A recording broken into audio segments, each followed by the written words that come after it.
So hello everyone, welcome to my channel. तो आज का टॉपिक है मैथ्स के लिए, जिसमें मैं आप सभी के लिए एक नया टॉपिक लेकर आई हूँ और उस टॉपिक में हम लोग कॉन्ग्रुएंट ऑफ ए ट्रायंगल सीखेंगे। इस टॉपिक में हम लोग ये सीखेंगे कि किसी भी दो ट्रायंगल्स को कॉन्ग्रुएंट कैसे प्रूफ किया जाता है। साथ ही साथ अगर आपने मेरे चैनल को अभी तक सब्सक्राइब नहीं किया है तो सब्सक्राइब करें, बेल आइकन को प्रेस करें और अपने फ्रेंड्स के साथ इस वीडियो को भी शेयर करें और कमेंट में ये जरूर बताएं कि आप लोगों को आज का टॉपिक कैसा लगा। तो चलिए हम लोग आज का वीडियो शुरू करते हैं। आज के वीडियो में आपको सबसे पहले समझने के लिए कॉन्ग्रुएंस का मतलब जान लेना बहुत ही जरूरी है कि कॉन्ग्रुएंस आखिर होता क्या है। देखिए, कॉन्ग्रुएंस का मतलब होता है कि कोई भी दो ऑब्जेक्ट्स कि अगर शेप और साइज हमें एकदम सेम लगते हैं तो उसे हम लोग कॉन्ग्रुएंस फिगर कहते हैं। जैसे कि आपके स्क्रीन के सामने दो ट्रायंगल बने हुए हैं, ये दोनों ट्रायंगल क्या है? ये कॉन्ग्रुएंस फिगर है बिकॉज इनके शेप और साइज एकदम सेम है। जैसे कि बात करें हमारे लोगों के दो हाथ, ये दोनों हाथ क्या होते हैं? ये कॉन्ग्रुएंस होते हैं क्योंकि इनका शेप और साइज एकदम सेम होता है। आई होप आप सभी लोग कॉन्ग्रुएंस का मतलब समझ गए होंगे। तो अब जानते हैं कि कॉन्ग्रुएंट ऑफ ए ट्रायंगल क्या होता है। देखिए, जिन दो ट्रायंगल्स को हम तभी कॉन्ग्रुएंट कहेंगे जब उनकी करस्पॉन्डिंग साइड्स और करस्पॉन्डिंग एंगल्स इक्वल हों। करस्पॉन्डिंग का मतलब भी आप लोग समझ लीजिए। करस्पॉन्डिंग का मतलब होता है कि सेम प्लेस या सेम पोजीशन पे जो आते हैं। जैसे कि आप सभी के सामने दो ट्रायंगल बने होंगे, एक ट्रायंगल ABC और दूसरा PQR। अगर मैं बात करूं कि एंगल B का करस्पॉन्डिंग एंगल कौन सा है तो आप क्या आंसर देंगे? Angle Q। देखिए, दोनों ट्रायंगल में B के प्लेस पर PQR में कहाँ पे आ रहा है? B का प्लेस तो कहाँ आ रहा है? एंगल Q आ रहा है। अगर मैं इसी तरह बात करूं कि एंगल A का कॉन्ग्रुएंस कौन सा होगा, करस्पॉन्डिंग एंगल A का करस्पॉन्डिंग एंगल PQR ट्रायंगल में कौन सा होगा, तो आप आंसर देंगे एंगल P होगा। जो एकदम सेम पोजीशन पे आते हैं उसे हम लोग करस्पॉन्डिंग कहते हैं। जैसे कि मैंने आपसे भी से पूछा कि जो साइड है AC, उस साइड की करस्पॉन्डिंग साइड कौन सी है ट्रायंगल PQR में, तो आप क्या आंसर देंगे कि PR साइड। आई होप आप सभी लोग करस्पॉन्डिंग का मतलब समझ गए होंगे। तो कॉन्ग्रुएंट ऑफ ए ट्रायंगल का मतलब ये होता है कि दो ट्रायंगल्स को हम तभी कॉन्ग्रुएंट कर सकते हैं या प्रूफ कर सकते हैं जब उनकी करस्पॉन्डिंग साइड्स और करस्पॉन्डिंग एंगल इक्वल हो। और कॉन्ग्रुएंट को एक सिंबल होता है, ऐसे दो लाइन हम खींच देते हैं और ऐसे करके उसमें ड्रॉ कर देते हैं। ये कॉन्ग्रुएंट का आपका सिंबल होता है।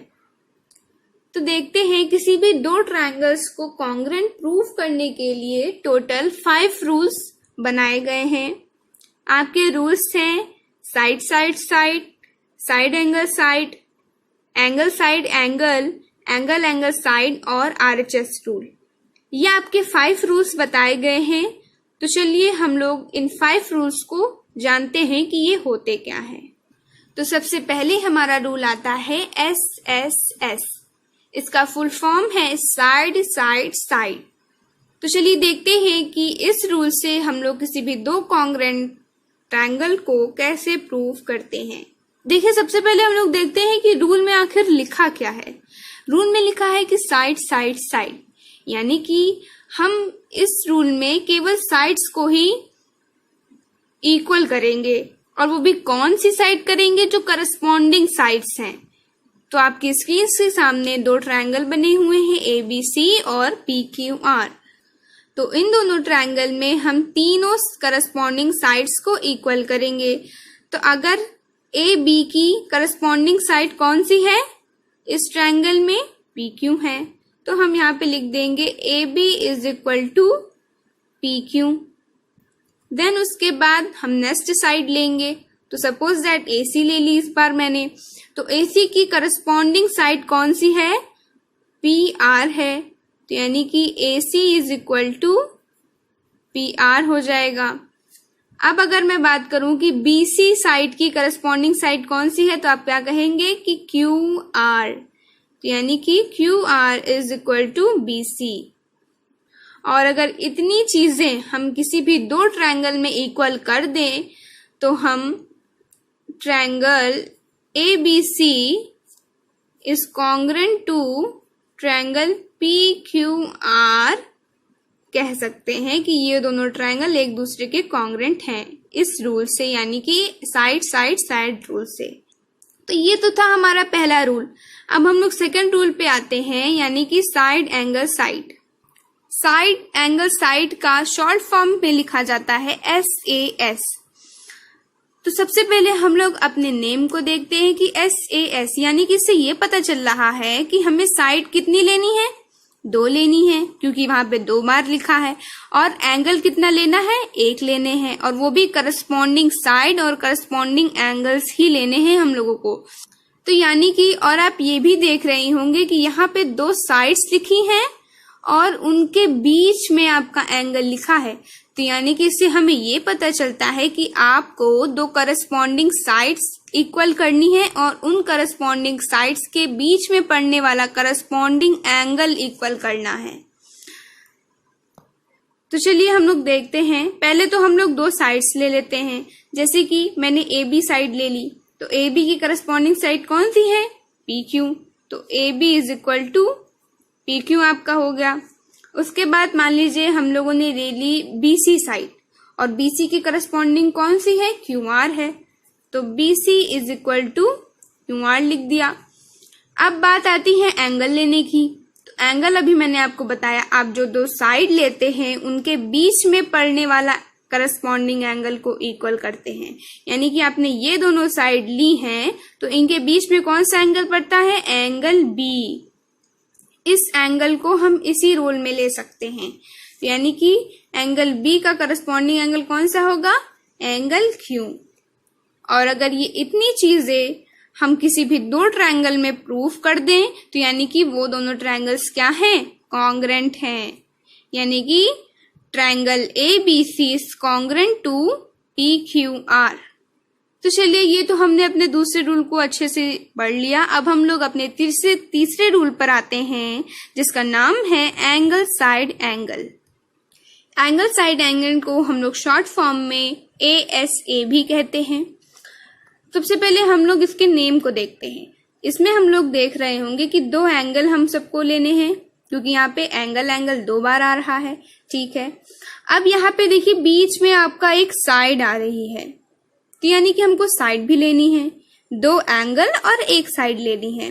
और साइड कौन सी लेनी है, आप लोग यहाँ पे देख रहे होंगे दोनों एंगल्स के बीच में साइड आ रही है, तो यानी कि कुछ बीच ही का होगा। तो देखते हैं कि हम लोग 2 एंगल्स लेंगे और वो दोनों एंगल जिस साइड पर बनते हैं उस साइड को हम लोग इक्वल करेंगे। जैसे कि अगर मान लीजिए 2 एंगल्स हम लोगों को लेने हैं, कोई भी हमने एंगल ले लिया, मान लीजिए एंगल A ले लिया, तो एंगल A का करस्पॉन्डिंग एंगल कौन सा है, एंगल P है, तो एंगल P लिख लिया। अब एक और कोई एंगल लेते हैं, सपोज दैट मैंने एंगल C ले लिया, तो एंगल C का करस्पॉन्डिंग एंगल कौन सा है, एंगल R, तो angle C is equal to angle R। अब साइड मैंने अभी आपसे कहा कि साइड हम वही लेंगे वो दोनों एंगल जिस साइड पर बनते हैं। तो यानी कि आप देख रहे होंगे कि एंगल A और एंगल C किस साइड पर बन रहे हैं, AC साइड पर। तो AC की करस्पॉन्डिंग साइड कौन सी होगी, PR। अगर इतनी सी चीजें हम किसी भी ट्रायंगल में प्रूफ कर दें तो वो ट्रायंगल हमारे कॉन्ग्रुएंट कहे जाते हैं। यानी कि ABC triangle is congruent to triangle PQR। तो चलिए अब इसी के साथ हम लोग अपने 4th रूल को आते हैं, एंगल एंगल साइड। इसको हम लोग शॉर्ट फॉर्म में कहते हैं AAS रूल। तो इस रूल में क्या होता है, आप पहले इसमें देखेंगे तो यहाँ पे 2 एंगल लेने हैं, अब एक साइड भी लेनी है, और जाहिर सी बात है एंगल और साइड करस्पॉन्डिंग ही लेनी होगी। लेकिन उसमें होता क्या है, अभी तक हम लोगों ने थर्ड रूल में पढ़ा था कि दो एंगल्स लेते हैं और वो दोनों एंगल जिस साइड पर बनते हैं वो साइड लेते हैं, बट इसमें जस्ट अपोजिट होता है। हम लोग दो एंगल लेते हैं और वो दोनों एंगल जिस साइड पे बनते हैं उस साइड को छोड़ के बची हुई दो कोई भी साइडें हम लोग ले लेते हैं और फिर हम उसे प्रूफ कर देते हैं। तो जैसे कि मैंने इसमें लिया कोई भी एंगल, मान लीजिए बी ले लिया, तो एंगल बी का करस्पॉन्डिंग एंगल कौन सा होगा, एंगल क्यू होगा। इसको इसके इक्वल दिखा दिया। अब सपोज दैट मैंने यहाँ पे ले लिया एंगल सी, क्योंकि हम लोग को दो एंगल लेने थे तो हम लोगों ने दो एंगल ले लिया। अब एंगल सी का करस्पॉन्डिंग एंगल कौन सा होगा, एंगल आर, तो एंगल आर ले लिया।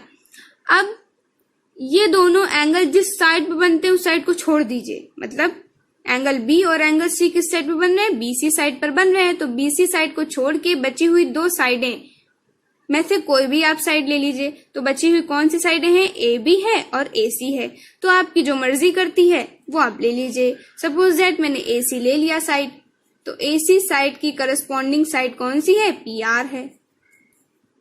तो ये तीनों चीजें अगर हम किसी भी ट्रायंगल में प्रूफ कर दें तो यानी कि वो ट्रायंगल कॉन्ग्रुएंट कहे जाएंगे डबल एएस रूल से। तो इसमें triangle ABC is congruent to PQR। तो चलिए अब हम लोग अपने लास्ट रूल को जानते हैं, RHS। RHS का फुल फॉर्म होता है राइट हाइपोटेनस साइड। तो यानी कि देखिए राइट हाइपोटेनस साइड में हमें क्या पता चलता है, यानी कि ये ट्रायंगल केवल 90 डिग्री में लगता है। मतलब ये जो आपका RHS रूल है ये आपको केवल 90 डिग्री का जो एंगल बनाता है जो ट्रायंगल, उसी ट्रायंगल में ये प्रूव होता है। तो यानी कि ये दोनों जो ट्रायंगल्स मैंने बनाए हैं ये एकदम क्या हैं, गलत हैं। आप लोग ये चीज ध्यान में रखिए कि कहीं ये रूल आप इन सब ट्रायंगल्स में नहीं अप्लाई कर दीजिएगा। ये चीज ध्यान रखिए कि ये जो रूल होता है ये केवल आपका राइट एंगल ट्रायंगल में लगता है, इसमें नहीं लगता है। तो आप लोग बिल्कुल ध्यान में रखिए। देखिए अब ये फिगर क्या है, एकदम करेक्ट है, क्योंकि ये ट्रायंगल क्या है, 90 डिग्री का एंगल यहाँ पे बना रहे हैं, इस वजह से ये राइट एंगल ट्रायंगल है। अब हम इसमें RHS रूल अप्लाई करते हैं। देखिए RHS में आता है राइट हाइपोटेनस साइड। राइट का मतलब होता है 90 डिग्री का जो एंगल बनाते हैं। तो यानी कि इसमें जो एंगल 90 डिग्री का एंगल बनाता है उसे हम लोग इक्वल करते हैं। तो यहाँ पे क्या बना रहा है, एंगल बी जो है 90 डिग्री का एंगल बना रहा है आपका। तो एंगल बी की करस्पॉन्डिंग एंगल कौन सा होगा, एंगल क्यू होगा। अब हमारा आता है राइट के बाद हाइपोटेनस। हाइपोटेनस पता है आप लोगों को क्या होता है, 90 डिग्री के सामने वाली साइड को हम लोग कहते हैं हाइपोटेनस। तो ये 90 डिग्री है, इसके जस्ट अपोजिट वाली साइड कौन सी है, AC साइड। तो यानी कि हम अब यहाँ लेंगे AC साइड और AC की करस्पॉन्डिंग साइड कौन सी है, PR है। ये हमारा हो गया। अब बचती है साइड। तो साइड हमारी मर्जी है, चाहे हम AB ले लें चाहे BC ले लें। जो बची हुई दो साइडें हैं उनमें से कौन सी बची हुई दो साइडें हैं, या तो फिर AB बची हुई है और BC बची हुई है। तो हमारी मर्जी, चाहे हम AB ले सकते हैं या BC ले सकते हैं। तो सपोज दैट मैंने BC ले लिया, तो BC की करस्पॉन्डिंग साइड कौन सी है, QR है। और अगर ये हम प्रूफ कर दें किसी भी राइट एंगल ट्रायंगल में, तो वो दोनों ट्रायंगल क्या कहे जाएंगे, कॉन्ग्रुएंट कहे जाएंगे। जैसे कि मैंने यहाँ पे अभी लिखा है, वो भी किस रूल से, RHS रूल से कॉन्ग्रुएंट कहे जाएंगे। तो आज का टॉपिक यहीं पे एंड करती हूँ मैं। और ये आज का टॉपिक बहुत ही इम्पोर्टेंट टॉपिक है, और इन जो मैंने जितने भी रूल्स आप सभी को बताए हैं आप लोग उसको अपने घर पे लगाइए, एक दो बार अपने आप से समझने की कोशिश कीजिए और उसको रिवाइज करते रहिए 2-3 दिन लगातार। आप लोगों को ये हमेशा के लिए फिक्स हो जाएगा।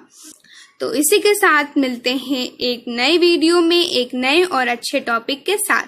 तब तक के लिए थैंक यू, बाय बाय।